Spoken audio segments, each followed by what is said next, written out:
अस्सलाम वालेकुम dear viewers, welcome to Gulf Life in the YouTube channel. आज जैसे कि 4 जनवरी और दिन है मंगलवार का। आज की सभी खबरें कुछ खास है, यानी कि कोरोना को लेकर जो हालात सऊदी अरब में इन दिनों ख़राब हो रहे हैं उसी के रिगार्डिंग ज़्यादा खबरें हैं। तो पूरी वीडियो पर अंत तक बने रहिएगा ताकि एक एक चीज़ आपको क्लियरली समझ आए। चलिए खबरें शुरू करते हैं। तो न्यूज़ बुलेटिन की शुरुआत में सबसे पहले एक बड़ी खबर पर बात करेंगे। जैसा कि कोरोना के केस लगातार बढ़ते जा रहे हैं, 1700 से भी ज़्यादा बीती रात नए मामले रिकॉर्ड पर आए हैं। तो ऐसे में क्या दोबारा से लॉकडाउन के चांस है, इस तरह का एक सवाल किया गया है सऊदी अरब के हेल्थ मिनिस्ट्री के स्पोकमैन से। दरअसल आपको बता दें कि सऊदी मिनिस्टर ऑफ हेल्थ के स्पोकमैन डॉक्टर मोहम्मद अल अबदाली ने कहा कि कोरोना वायरस का पहले जैसा माहौल अब दोबारा सऊदी अरब में शुरू नहीं होगा और इसकी किसी भी तरह से कोई उम्मीद नहीं है, यानी लॉकडाउन के कोई चांस अब सऊदी अरब में नहीं है। एक लोकल सऊदी न्यूज़ चैनल रोताना खलीजिया के एक मशहूर प्रोग्राम याहला से बात करते हुए हेल्थ मिनिस्ट्री के प्रवक्ता ने आगे कहा कि सोसाइटी में इस तरह की बातें खूब वायरल हो रही है, जिसमें कहा जा रहा है कि जिस तरह से केस बढ़ रहे हैं तो लॉकडाउन दोबारा लग सकता है। तो ऐसे में हेल्थ मिनिस्ट्री की तरफ से एडवाइजरी जारी की गई है कि दोबारा से लॉकडाउन की कोई उम्मीद नहीं है।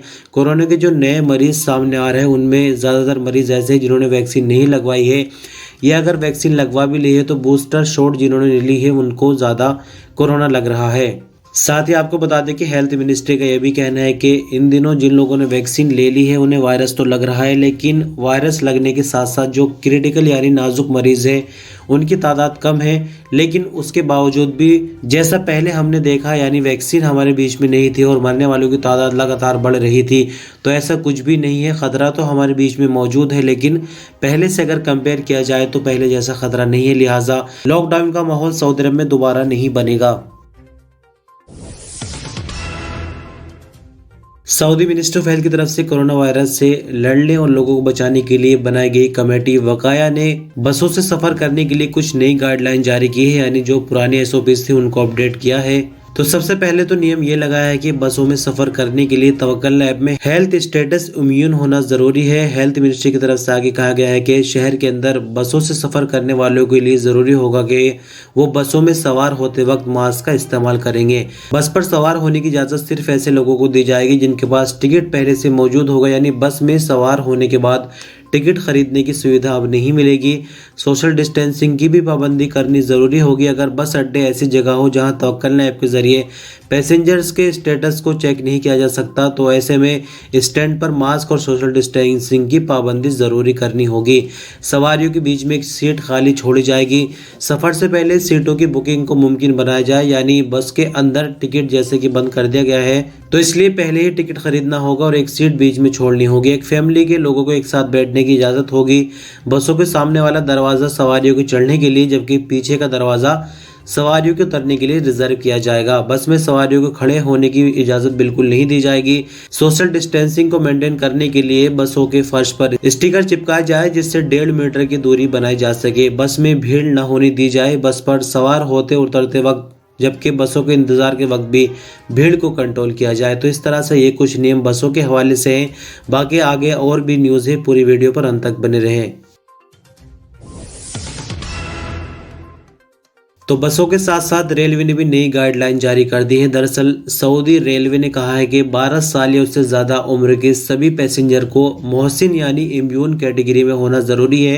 तवक्कल से स्टेटस चेक किया जाएगा और जो लोग इम्यून नहीं होंगे उनको सफ़र नहीं करने दिया जाएगा। इससे सिर्फ ऐसे लोगों को छूट मिल सकती है जो कि छूट वाली कैटेगरी में पहले से ही गवर्नमेंट के ज़रिए आ चुके होंगे। जो बंदा मोहसिन की कैटेगरी में यानी इम्यून कैटेगरी में नहीं होगा, नॉर्मल बंदा, उसको सफ़र नहीं करने दिया जाएगा। खबर को ज़्यादा लंबा नहीं करेंगे क्योंकि आगे काफ़ी ज़्यादा खबरें हैं, वीडियो बहुत लंबी हो जाएगी। चलिए अगली खबर पर बढ़ते हैं। खबर मक्का मुकर्रमा से, यहाँ पर भी नई पाबंदी लगी है। मक्का मुकर्रमा के हॉस्पिटल में 3 जनवरी 2021 से इलाज के लिए जो मरीज आ रहे हैं उन पर यह पाबंदी लगाई गई है कि उनके साथ जो साथ वाले रिश्तेदार आते हैं अब वो नहीं आ सकेंगे। सिर्फ मरीज को हॉस्पिटल छोड़कर वापस चले जाएंगे और फ़ोन वगैरह पर उनके हालचाल पूछते रहेंगे। हॉस्पिटल वाले खुद जिम्मेदार है मरीज की पूरी सेहत के। दरअसल आपको बता दें कि मक्का मुकर्रमा के हेल्थ विभाग की तरफ से जारी बयान में कहा गया है कि कोरोना वायरस को फैलने से रोकने के लिए मरीज के साथ वाले लोगों को हॉस्पिटल आने पर पाबंदी लगा दी गई है। सूत्रों के मुताबिक अल-नूर स्पेशलिस्ट हॉस्पिटल, किंग अब्दुल अजीज हॉस्पिटल, अज़हरा हॉस्पिटल, हरा हॉस्पिटल, किंग फैसल हॉस्पिटल और किंग अब्दुल्ला मेडिकल सिटी में जिन मरीजों का इलाज चल रहा है उनके साथ रिश्तेदारों को आने की बिल्कुल भी इजाजत नहीं होगी। ओपेक प्लस, जैसे कि आपको मालूम होगा कि जो देश तेल निकालने वाले हैं उनका एक संगठन है ओपेक प्लस। ओपेक प्लस के जरिए होता यह है कि तेल को एक निर्धारित मात्रा में निकाला जाता है ताकि जो तेल की मंडी है वहां पर तेल बहुत ज़्यादा तादाद में इकट्ठा ना हो जाए, जिससे तेल के रेट गिरने लगे। तो ओपेक प्लस की तरफ से जारी होने वाली एक रिपोर्ट में कहा गया है कि ओमिक्रॉन के कारण तेल की मार्केट टेम्परेरी प्रभावित हो सकती है। सबक न्यूज़ वेब के मुताबिक 2021 के आखिर में तेल की मंडी में जो तेज़ी आई थी उसके डाउन होने के खतरे अभी मंडरा रहे हैं। स्काई न्यूज़ में छपने वाली एक रिपोर्ट में कहा गया है कि ओमिक्रॉन के कारण तेल मार्केट टेम्परेरी प्रभावित हो सकती है, लेकिन इसके कुछ टाइम बाद तेल की मार्केट में फिर से तेज़ी देखने को मिलेगी। आपकी जानकारी के लिए बता दें कि 31 दिसंबर 2021 को तेल की मार्केट में एक रिकॉर्ड बढ़ोतरी देखने को मिली थी, लेकिन ओमिक्रॉन जैसे कि बढ़ता जा रहा है तो तेल मंडी भी पिटने के खतरे हैं। तो जैसे कि कोरोना चल ही रहा है, यहाँ पर मार्केट में कुछ नई चीज़ें भी आ रही है। दरअसल आपको बता दें कि सऊदी अरब के एक संक्रमित रोगों के डॉक्टर है, बड़े डॉक्टर है, डॉक्टर मजीदी बदरान। उनका कहना है कि कोरोना वायरस और उसके नए वेरिएंट से बचने के लिए ज़रूरी है कि हर 4 घंटे बाद मास्क को बदला जाए, यानी हर 4 घंटे के बाद एक नया मास्क इस्तेमाल किया जाए। अल अखबार चैनल से बात करते हुए उन्होंने कहा कि 4 घंटे बीत जाने के बाद जो मास्क का असर होता है वो खत्म हो जाता है, यानी मास्क के अंदर जो एक केमिकल लगा होता है जो कि वायरस को रोकता है शरीर के अंदर जाने से, वो खत्म हो जाता है। आगे उन्होंने कहा कि ओमिक्रॉन आंखों के जरिए भी ट्रांसफर हो सकता है, लिहाजा चश्मा लगाना भी जरूरी है। कोरोना और उसके नए वेरिएंट से बचने के लिए सैनिटाइजिंग के अलावा हाथ धोते रहना, सोशल डिस्टेंसिंग बनाए रखना और एसओपीज पर अमल करना भी ज़रूरी है। उन्होंने कहा कि वैक्सीन लगाने वाले लोगों को पता नहीं चलता कि उन्हें वायरस कब लग गया है, क्योंकि उन पर वायरस के लक्षण जो है वो जाहिर नहीं होते, लेकिन ऐसे लोग अपने से दूसरे को वायरस ट्रांसफ़र कर सकते हैं। यानी इनके मुताबिक जैसे किसी बंदे ने वैक्सीन लगवा ली है तो उसको वायरस लग गया, लेकिन उसे पता नहीं चलेगा क्योंकि उसने वैक्सीन ले रखी है, लेकिन उसके ज़रिए दूसरे को वायरस जा सकता है। तो यहाँ तक तो बात ठीक है, लेकिन भला 4 घंटे के बाद अगर मास्क बदले जाएंगे तो एक ही दिन के अंदर कितने मास्क बन जाते हैं और 1 महीने के अंदर कितने मास्क बन जाएंगे वगैरह वगैरह। और जैसे कि चश्मे की बात है तो ऐसे में हर बंदा चश्मा लगाएगा, तो क्या ये पॉसिबल है? बहरहाल आप अपना मास्क कितने दिन में चेंज करते हैं, हो सकेगा कमेंट में ज़रूर बताएं।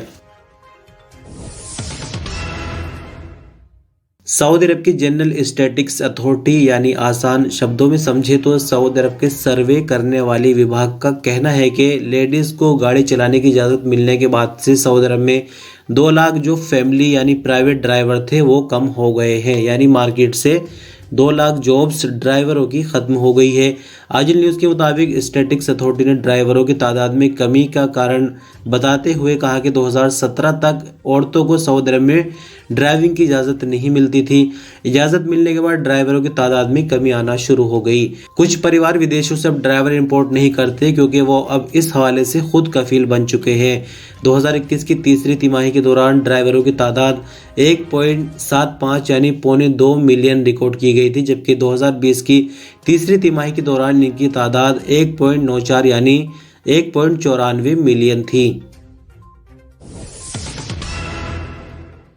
बात करेंगे कोविड-19 की रिपोर्ट की, तो बीते रात जो कोविड-19 की रिपोर्ट मिनिस्ट्री ऑफ हेल्थ की तरफ से आई है उसके मुताबिक 1746 नए मामले रिकॉर्ड पर आए हैं। लेकिन यहाँ मैं आपको बता दूं कि इनसे घबराने वाली पहले जैसी कोई बात नहीं है, क्योंकि ज़्यादातर जो पॉपुलेशन है सऊदी अरब की, चाहे उसमें अजनबी वर्कर हो या फिर सऊदी सिटीज़न हो, वो वैक्सीन लगवा चुके हैं। तो ऐसे में घबराने वाली कोई बात नहीं, क्योंकि नाजुक मरीज़ इतने ज़्यादा अब नहीं है और मरने वालों की तादाद भी नहीं बढ़ रही। नई रिकवरी 341 रिकॉर्ड पर आई, 2 नई मौत हुई है। क्रिटिकल मामले बढ़कर 90 पर आ गए हैं। 1746 नए केस रिकॉर्ड पर आने के बाद कुल मामले 5,59,852 हो जाते हैं। 341 नई रिकवरी के बाद 5,42,754 कुल रिकवरी, 2 नई मौत के बाद 8,881 कुल मरने वालों की तादाद हो जाती है।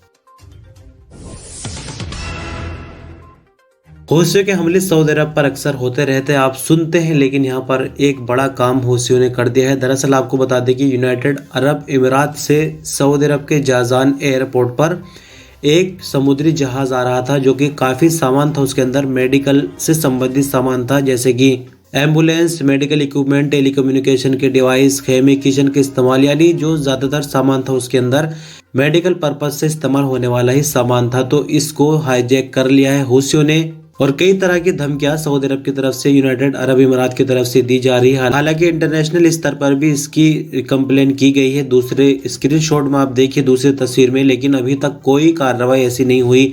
यानी सऊदी अरब की तरफ से धमकी दी जा रही है कि या तो वक्त से पहले ही हमारा जहाज छोड़ दे, वरना तो हम इसके लिए कोई कार्रवाई आप पर करेंगे। तो देख सकते हैं कितनी ज़्यादा हिम्मत आजकल बढ़ रही है। बाकी सऊदी अरब पे हमले अक्सर होते ही रहते हैं, कभी कभी कोई नुकसान भी देखने को मिल जाता है, लेकिन इसका क्या अंत होगा कुछ भी इस बारे में नहीं कहा जा सकता, क्योंकि सऊदी अरब पहले ही कोशिश कर चुका है शांति वार्ता करने की, लेकिन हौसियों ने कोई जवाब नहीं दिया था। सऊदी मिनिस्टर फैजल उमरा का कहना है कि इतवार के दिन मस्जिद हराम में नमाज और उम्रे के लिए 1,01,000 से ज़्यादा परमिट जारी किए गए हैं। इनमें से 65,000 नमाज और 36,000 उम्रे के परमिट थे। रोजाना परमिट का अगर एवरेज देखें तो 71,000 नमाज के लिए, जबकि 64,000 उम्रे के लिए परमिट जारी किए जाते हैं। मिनिस्ट्री ऑफ फैजल उमरा का आगे कहना है कि मस्जिद नबवी के लिए जारी होने वाले परमिट्स की कुल तादाद 15,000 से ज़्यादा हो चुकी है। तकरीबन 7,000 परमिट रोज़ा रसूल सल्लल्लाहु अलैहि वसल्लम की ज़ियारत और 8,000 रोज़ा शरीफा में नमाज के परमिट के लिए जारी किए गए हैं। रोज़ा रसूल सल्लल्लाहु अलैहि वसल्लम की ज़ियारत के लिए रोज़ाना परमिट की कुल तादाद 9,000 और रोज़ा शरीफा में नमाज के लिए परमिट्स की तादाद उतनी ही है। मिनिस्ट्री ऑफ फैजल उमरा का आगे कहना है कि साल 1443 हिजरी के शुरू से लेकर अब तक मस्जिद हराम के लिए जारी किए जाने वाले परमिट्स की कुल तादाद 20 मिलियन और मस्जिद नबवी के लिए 2.5 मिलियन से ज़्यादा हो गई है। सऊदी अरब के ईस्टर्न रीजन की म्यूनिसिपैलिटी ने कोरोना एसओपीज के वायलेशन पर 6 दुकानों को सील किया, जबकि 77 और वायलेशन रिकॉर्ड किए हैं। सऊदी प्रेस एजेंसी के मुताबिक ईस्टर्न रीजन बल्दिया के इंस्पेक्टर ने संबंधित विभागों की साझेदारी से 1261 चेकिंग दौरे किए हैं। उन्होंने रीजन के शॉपिंग मॉल्स, बाजारों, दुकानों पर पहुंचकर कोरोना एसओपीज की पाबंदी का माहौल देखा। वायलेशन रिकॉर्ड आने के बाद 6 कारोबार को सील कर दिया है। और आज के इस न्यूज़ बुलेटिन की आखिरी खबर है। खबर थोड़ी सी अजीब है, थोड़ा सा दिमाग लगाकर सुनिए और सोचिए कि आखिर हो क्या रहा है। दरअसल जैसा कि आपको मालूम है कि सऊदी अरब कितनी ज़्यादा तरक्की इन दिनों कर रहा है। विजन 2030, रियाद सीजन, बहुत तरह के नए नए इवेंट यहाँ पर हो रहे हैं। और जैसा कि जिद्दा में फार्मूला 1 की रेस हुई है, डाकर रैली वगैरह वगैरह, यानी कि दुनिया भर की चीज़ें यहाँ पर देखने को ऐसे नमूने मिल जाएंगे, जिससे लगता है कि सऊदी अरब अब मुख्य धारा से पूरी तरह से जुड़ चुका है और तरक्की यहाँ पर भरपूर हो रही है। लेकिन यहाँ पर कुछ तस्वीरें आपके सामने हैं, वो तस्वीरें देखिए और जो हम कह रहे हैं वो ज़रा गौर से सुनिए, तो थोड़ा सा आपको पता चलेगा कि यहाँ भी कुछ ऐसी चीज़ें अभी बाकी है जिन पर गौर करने की ज़रूरत है। सऊदी अरब के पहाड़ी इलाके में एक ऐसा गांव रिकॉर्ड पर आया है जहां के लोग दुनिया से पूरी तरह से कटे हुए हैं, और यहां पर सऊदी भर में टेक्नोलॉजी होने के बावजूद यहां पर कोई भी ऐसी सुविधा आज के ज़माने से नहीं मिलती जुलती जो लोगों को मिल रही हो। सबक वेब न्यूज़ के मुताबिक पत्रकारों की एक टीम जाजान रीजन के अलरेस कमिश्नरी के अलकहर पहाड़ी इलाके के अल शामिया गांव की रिपोर्टिंग करते हुए बताया कि अल शामिया तक पहुंचना बहुत ही जोखिम भरा काम है। धारदार चट्टानों से भरे रास्ते से गुजरकर बड़ी मुश्किल से गांव तक पहुंचे। दिन भर चलकर रास्ता तय किया और पूरी कोशिश थी कि किसी तरह सूरज डूबने से पहले गांव तक पहुंचा जाए। अखबारी रिपोर्ट में बताया गया है कि अलरेस गांव के मकान बिजली से पूरी तरह महरूम है, यानी यहाँ पर बिजली भी नहीं है। मकानों की शक्ल कुछ ऐसी है कि वो मकान जैसे नहीं लगते बल्कि भेड़ बकरियों के बाड़े जैसे लगते हैं। मिट्टी के बने मकान सुरंग जैसे भी दिखते हैं। यहाँ टेलीफोन का बिल्कुल भी रिवाज नहीं। लोग एक दूसरे से बात करने के लिए चीख पुकार करके आवाज़ें लगाते हैं। ट्रांसपोर्ट के लिए गधों का इस्तेमाल होता है। यहाँ की बोली बहुत मुश्किल है, यानी कि समझ में नहीं आती, काफ़ी मुश्किल से समझना पड़ता है। यानी जो अरबी आम जुबान है सऊदी अरब की, वो इनकी ज़ुबान नहीं है, कुछ अलग ही टाइप की ज़ुबान है, लेकिन फिर भी रिपोर्टर्स ने इनकी बात समझकर इनसे बातें की। यहाँ के रहने वाले नौजवान बताते हुए शर्माते हैं कि उन्होंने पढ़ाई नहीं की है। गाँव के स्कूल में प्राइमरी तक पढ़ाई का रिवाज है, मिडिल या हाई स्कूल या फिर इंटरमीडिएट तक पढ़ाई के लिए लोगों को बहुत दूर तक निकलना पड़ता है, जो कि आसान काम नहीं है।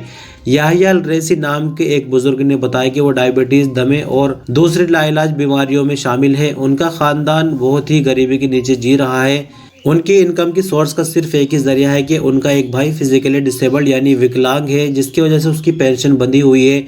वो पेंशन 1100 रियाल है और उसी से उनका पूरा परिवार चलता है। यहाँ पर इनके लिए किसी भी तरह की कोई नई सुविधा नहीं है। पीने का पानी साफ इनको नहीं मिलता और गंदा पानी ये लोग पीते हैं, जिससे और नई तरह की बीमारियों में ये लोग फंस जाते हैं। इसी तरह की कई घटनाएं इस गांव में हो रही है। यहाँ दो बहनों से मुलाकात हुई जो दोनों बचपन से ही मेंटली डिस्टर्ब है। उन्हें पता नहीं कि वो कहाँ पर रहती है, वो किस दौर में जिंदगी गुजार रही है। दोनों अपनी 100 साल की माँ के साथ रहती है। उनकी देखभाल करने वाले सलमान अल रईसी ने बताया कि ये फिजिकली डिसेबल्ड है और इनका इलाज आसान नहीं है। इसके लिए उन्हें 60 किलोमीटर दूर बेश हॉस्पिटल ले जाना पड़ेगा, जो कि उनके लिए आसान काम नहीं है, क्योंकि यहाँ पर ना तो सड़कें हैं, जैसे कि रिपोर्टर्स ने शुरू में ही बताया कि एक दिन पैदल चलने के बाद पहाड़ों पर वो इस गांव पहुंचे हैं। तो ऐसे में हॉस्पिटल वगैरह जाना या फिर किसी दूसरे बड़े स्कूल जाना आसान काम नहीं है।